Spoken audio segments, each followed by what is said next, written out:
I think family का होना इसलिए भी जरूरी है कि आप किसी को गले तो लगा सको। बिल्कुल। मैं इतना झंडे गाड़ कर आई हूँ, बिल्कुल। पर उसका क्या फायदा?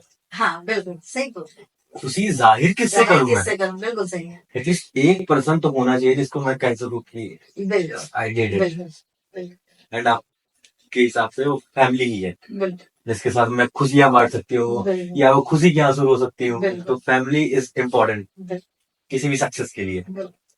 अकेले अगर पा भी गए तो क्या तो पाया? क्या फायदा। क्या पाया? बिल्कुल किसको बताओगे कि मैंने बिल्कुल। तीर मार लिया है? हाँ तो वही है कि मैं तो आजकल के युवाओं को भी यही बोलना चाहूंगी कि जो आजकल अकेले रहना चाहते हैं या न्यूक्लियर फैमिली तो हो ही गई है, पर अब न्यूक्लियर फैमिली भी नहीं बच रही है। अब तो कह रहे हैं हमें शादी ही नहीं करना, हमको अकेले रहना है। तो मुझे नहीं लगता कि कुछ सालों के बाद में वो अपने इस फैसले पे खुश रह खुश पाएंगे। रहता है ये।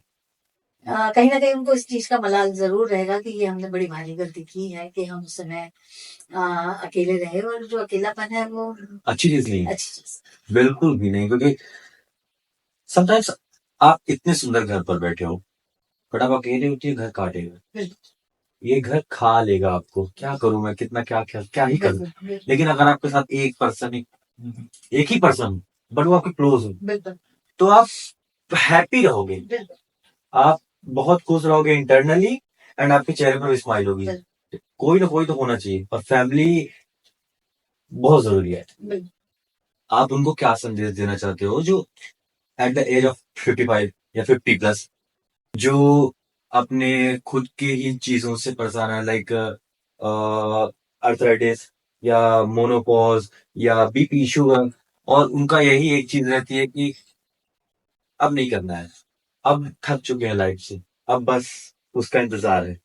तो उनको क्या कहना चाहते हो जो मैं ये एक चीज फील बात करते हैं? बोलूंगी कि वो उसका भी इंतजार नहीं करते, उससे भी डरते हैं। हम्म, ऊपर जाने से भी डरते हैं। आप तो बिलीव नहीं करेंगे, मतलब मैं किसी से ऐसी बात कर देती हूँ उसके रोंगटे खड़े हो जाते हैं मरने की बात करने से, कि मतलब आदमी मरना भी नहीं चाहता है और जीते बन नहीं रहा है। समझ गया। तो तो ये भी है। उनके लिए क्या कहना चाहते हो? मैं कहना चाहूंगी कि मैं तो वैसे हमेशा यही एक संदेश देती हूँ कि 50 के बाद जीवन खत्म नहीं होता है, 50 के बाद जीवन शुरू होता है। अगर 49 साल की उम्र में मैंने माउंट एवरेस्ट जाने का सपना देखा है और 55 साल की उम्र में पूरा कर लिया, तो कोई भी व्यक्ति कुछ भी सपना देख सकता है और उसको पूरा कर सकता है। जरूरत है सिर्फ एक कदम आगे बढ़ाने की, थोड़ी सी हिम्मत अपने आप में जगाने की, और थोड़ा सा क्लियर विजन करने की कि मुझे एक्चुअल में करना क्या है। और अगर ये सारी चीजें क्लियर हो जाए तो आगे की जिंदगी, जो पिछली जिंदगी थी, मेरे ख्याल से उससे भी ज्यादा खुशहाल हो जाएगी। हम्म। अच्छा, कभी आपने सोचा कि अगर मेरे पास ये अचीवमेंट ना होती तो उसके अलावा मैं क्या होती या मैं क्या थी? नहीं, मेरे पास अचीवमेंट नहीं होती तो भी मैं ज्योति रात्रे थी, और मैं ज्योति रात्रे ही रहती, क्योंकि मैं बचपन से ही पंगे लेने की आदी हूँ। तो मैं एवरेस्ट नहीं चढ़ती तो कुछ ना कुछ तो करती। जैसे मैंने अपने बिजनेस के लिए किया, मेरा बिजनेस बहुत अच्छा चल रहा है। बिजनेस में भी मैं ऐसे लेती रहती हूँ। कई बार हमारे पास में कोई इवेंट के लिए आ जाता है और उसको 3 दिन में मान लो 500 टी शर्ट चाहिए है, मैं उसको हाँ बोल देती हूँ। मेरी पूरी टीम बोलती मैडम अभी तो कपड़े ही नहीं है, कैसे हो पाएगा। मैं कहती नहीं, हो जाएगा, और मैं करके देती हूँ। तो मैं थोड़ा सा खतरों की खिलाड़ी टाइप की हूँ कि वो खतरे में लेती रहती हूँ। तो अगर एवरेस्ट ना भी होता तो मैं कुछ ना कुछ तो करती रहती। ऐसा नहीं था कि मैं खाली रहती। आज भी यही है, मेरी मम्मी यही बोलती तू तो इतना बिजी होती। मैंने कहा मम्मी ये सब कुछ नहीं होता तो भी मैं कुछ करती रहती। मैं खाली रहती हूँ, मैं क्रोशिया की बुनाई करती हूँ। मैंने एवरेस्ट पे खाली रह के डूडलिंग किया है, और मैंने डूडलिंग की एग्जीबिशन लगी रविंद्र भवन में, और काफी लोगों ने अप्रिशिएट किया। और ये एक वर्ल्ड रिकॉर्ड है जो मैं रजिस्टर करवाने वाली हूँ, जहाँ कैंप 4 होता है जो कि डेथ जोन कहलाता है, जहाँ लोग बाग जीने मरने के बारे में सोचते रहते हैं, वहां बैठ के मैंने डूडलिंग किया है।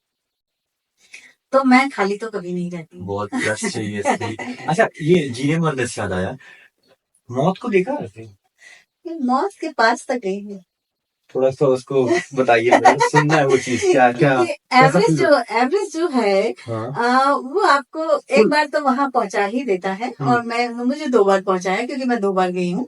तो पिछली बार भी मैंने उस चीज को अनुभव किया, और इस बार तो मैंने बहुत ही करीब से अनुभव किया 2024 वाले में।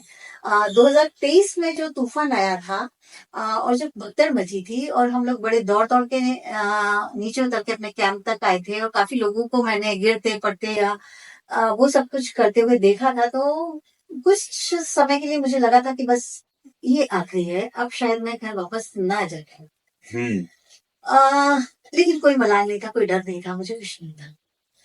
2024 का बताती हूँ कि मैं जब कैंप 4 से आगे बढ़ी, और बालकनी एक जगह है जहां पर आपका सिलेंडर चेंज होता है, या वो एक जगह ऐसी है कि जहां आप कुछ थोड़ा सा बैठने के लिए आपके लिए जगह है, और आप वहां कुछ थोड़ा खा पी सकते हैं।